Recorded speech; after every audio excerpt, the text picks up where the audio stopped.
ব্যাংকের লোন আছে এমন ব্যক্তির সাথে ভাগে কোরবানি করা যাবে কি?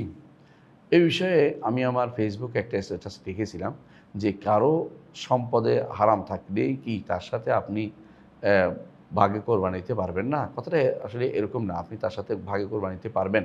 আপনারটা আপনার হবে, তারটা যদি এমনকি যদি গুনাহও হয়, আপনার কোরবানির কোনো সমস্যা হবে না। সে যদি কোনো নিয়ত যদি খারাপও থাকে, গোশতের নিয়তও থাকে, আপনার কোনো কোরবানির কোনো অসুবিধা হবে না। তার লোন আছে, হতে পারে তার লোন আছে, তার লোন যাতাও অনুমতি তাকে দিয়ে রাখছে। হতে পারে সে শিডিউল লোন করেছে, শিডিউল লোন মানে যেটা এখন দিতে হবে না। তাহলে তার সাথে আপনি কোরবানি করতে কোনো বাধা নেই। এটাকে আপনি কোনোভাবেই এটার কারণে কোরবানি মানুষের সাথে একে অপরের সাথে চলাফেরা করা বন্ধ করবেন না। এটা এটা আপনাকে বুঝিয়ে নিতে হবে। তবে মনে রাখবেন তাকে বুঝিয়ে দিবেন কোরবানি করা কিন্তু ফরজ বা ফরজের কোনো কিছু নয়। এটা হচ্ছে একজন মানুষের সামর্থ্যের উপর নির্ভর করে। যার যেহেতু সামর্থ্য নাই তাকে যদি বুঝাইতে পারেন সুন্দর করে তাহলে সে যেন লোনটা দিয়ে দেয়, তারপরে কোরবানি করে। এটা তাকে বুঝাতে পারলে ভালো।